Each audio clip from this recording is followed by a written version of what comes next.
Nalla Narasimha Reddy, Education Society's group of institutions, integrated campus, welcomes all civil engineering students. This is Dr. G. Subbarao, Professor, Department of Civil Engineering.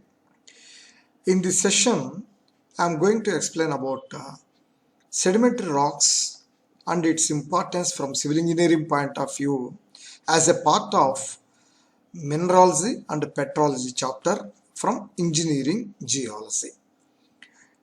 Let us start the topic sedimentary rocks and its importance from civil engineering point of view.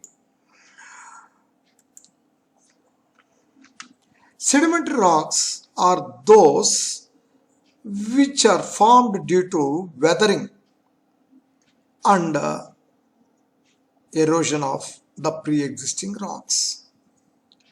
Weathering means disintegration and decomposition of rocks.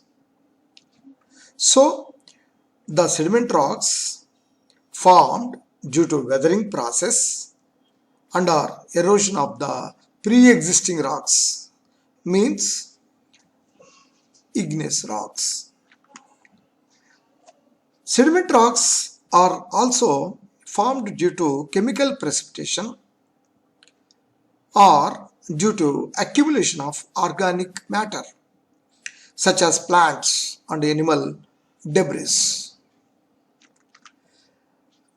Solid fragments that come from the weathering of rocks are carried and deposited by means of wind, river, water or glacier is called as sediments. So sediments are solid fragments which have come from the weathering of rocks. See how the sediments are transported due to glacial action. In this picture, sediments are also transported due to wind blown. It's very clearly seen here. And sometimes the material settle the bottom of a stream or river, that is also called as sediments. If we see the picture, the sediment rocks are formed from the pre-existing rocks, or we can say primary rocks, or even we can say igneous rocks due to the effect of weathering, erosion, transportation, deposition, and finally the sediments forms as layers. This is how sediment rocks are formed in the earth crust. By volume, the sedimentary rocks constitute about 5% of the lithosphere. Shale, of course, is the abundant rock, followed by sandstone and then limestone. These three rocks constitute nearly 4%, 0.7% and 0.25% respectively. That means among the sedimentary rocks, shale, sandstone and limestone occupy in a major part. The other sediment deposits, which include laterites, conglomerates, breccia, iron formations, coal seams, of course they are present in significant in quantity, I can say 0.05%. The sediments which we were discussed earlier are named as boulders, cobbles, pebbles, gravel, fine sand, coarse sand, silt and clay. These sediments are made based on the grain size. So as per the grain size, the sediments are grouped as shown in the table. Sediment rocks, are classified into rudiceous rocks, arenaceous rocks, argillaceous rocks, chemical or organic origin by considering size of the particles. For example, rudiceous rocks, where the sediments are greater than 2 mm in size, conglomerates and breccias comes under this category. And whereas arenaceous rocks, in which the sediments ranges from 1 by 16 mm to 2 mm, here sandstone, grit, arkose, flagstone, greywack, arenite comes. And argillaceous rocks are considered where the sediments are 1 by 256 mm to 1 by 16 mm. Best examples comes under argillaceous rocks are shales, mudstone, siltstone, clays, laterite, terra rosa, marl, etc. Apart from rudiceous, arenaceous, argillaceous rocks, sediment rocks are also formed due to chemical or organic precipitation. So, limestone, shell limestone, coral limestone, chalk, dolomite, coal seams, evaporites, iron formations, etc. comes under this category. Let us discuss about rudiceous rocks in detail. So, rudiceous rocks are considered where the sediment size is greater than 2 mm. A group of sediment rocks in which the particles range in size from 2 mm onwards. These sediments are cemented in a fine-grained matrix and give rise to some of the rocks such as conglomerates and breccia.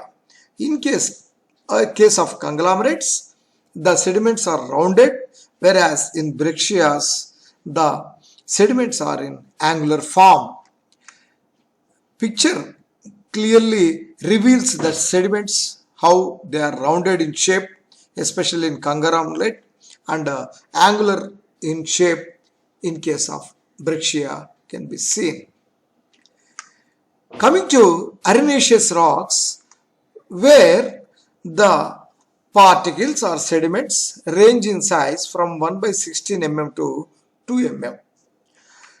So, these arenaceous rocks include sandstone, arenite, arkose, flagstone, greywack, grit, etc.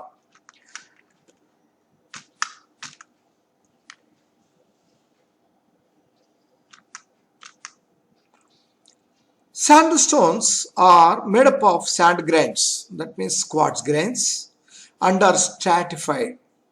Of course, sometimes we can see the fossils also in the stratified layers of sand grains. And in picture, it is shown very clearly. The oyster is the fossil which is embedded in the sandstone rock. Compositionally, sandstone consists of 90% sand grains along with some of the accessory minerals such as mica, limestone, mica, ilmenite, magnetite, garnet, zircon, rutile and feldspar. Sandstones are generally porous in nature and permeable, hence they are considered one of the best aquifers. That means we can tap groundwater from the sandstones if they are porous and permeable. Some of the varieties of sandstones include arenite, arkose, flagstone, greywack, grit. Arenite means consolidated lithified sand. Arkose is formed by mechanical disintegration of granitic rocks and is considerably rich in feldspars and sand grains. Flagstone, of course, a thinly bedded sandstone. Greywack is a dark, tough, rich in clay and contains very little quantity of quartz. However, grit is a type of sandstone composed of coarse angular grains. Argillaceous rocks. In case of argillaceous rocks, the sediments or particles range in size from 1 by 16 mm to 1 by 256 mm. Shales, siltstone, mudstone, claystone, laterite, terra rosa, which are some of the rocks belonging to sedimentary rocks. Of course, it contains 50% of silt or clay. See the shale, the two pictures shows varieties in shale. One is, green in color, that is calcareous shale. The other one is pale red in color, that is ferruginous shale. Terra rosa is a type of soil, usually red clay soil, produced by the weathering of limestone. So, the terra rosa is formed when limestones are dissolved and the insoluble clay content and other mineral matter is left behind as residue. So, calcium carbonate content is carried away in solution form and the residue is called as terra rosa. Chemical deposits. Here we can see limestones, dolomites and iron formations. Of course, limestone consists of more than 95% calcite, whereas dolomite consists of 90% calcium and 10% magnesium. See the difference between limestone and dolomite. Banded iron formations are sedimentary rocks containing 15% of iron composed predominantly of thinly bedded iron minerals and quartz. A fold can be seen in banded iron formation. Some of the rocks, mudstone, laterite, siltstone, chalk, etc. are shown. Chalk is a soft rock, white in color, porous in nature, fine-grained calcareous deposit of sediment rock, a form of limestone, of course, composed of calcite mineral. It also consists sometimes fossils, namely foraminifera. Stalactites and stalagmites are important varieties in sediment rocks. Stalactites result from the process when running water with dissolved calcium carbonate pass through minute fractures and grows downwards from the roof of a cave. So all these are called as stalactites, which are downwards from the roof of a cave, whereas stalagmites, of course, the solution is excess than required evaporation, so that the solution falls on the floor and form as a cone-like deposit which grows upwards from the floor is called as stalagmite. Best examples can be seen in Andhra Pradesh, Arakuloya Burra Caves, and in Kurnool district Belum Caves, where one can see stalactites and stalagmites. The importance of sediment rocks from civil engineering point of view. Conglomerate. This is undesirable rock at the site of foundation for major civil engineering structures. We know very well the St. Francis Dam in USA had rested on schist and conglomerates. Due to heavy seepage along the conglomerates resulted in failure by sliding. Of course, conglomerate can be used as building stone. The conglomerates consist of pebbles and cobbles. If the cementation is good, then the conglomerate can be said as hard and competent. Hence, it can act as strong foundation.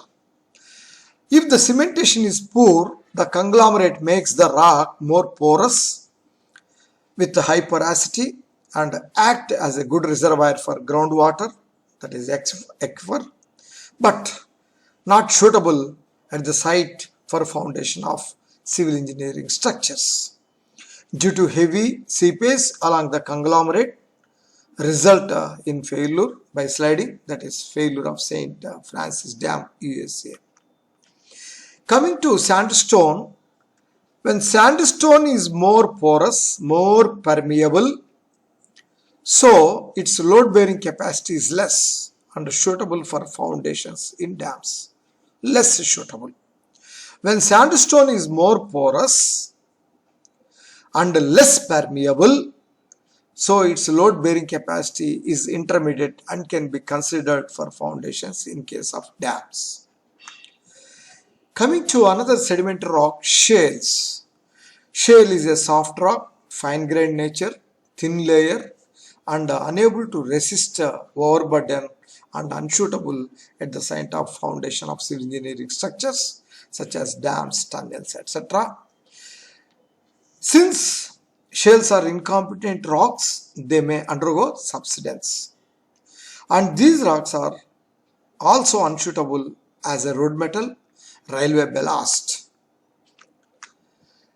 Lafayette Reservoir of California in USA, which was constructed over shales, had sunk by 20 feet and caused for collapse of the dam. Hence, study of shales is very, very important to understand the site conditions. Shales are highly porous due to the presence of course, various clays and not suitable for foundation of civil engineering structures due to its soft and porosity and weakness. Similarly, the Srisailam Dam was constructed across the river Krishna, resting over quartzites and shales, causing slippery underwater pressure. Of course, high pressure concrete grouting was introduced to avoid the leakage. Another rock, limestone, is a massive and compact and reasonably competent to support civil engineering structures. But these are undesirable for foundation if pores or cavities are noticed. Limestones are suitable as road metal, railway ballast, and as a construction material. Evaporites. These are formed within the depositional basin from chemical substances dissolved in the sea water or lake water. Gypsum is the best example for evaporites.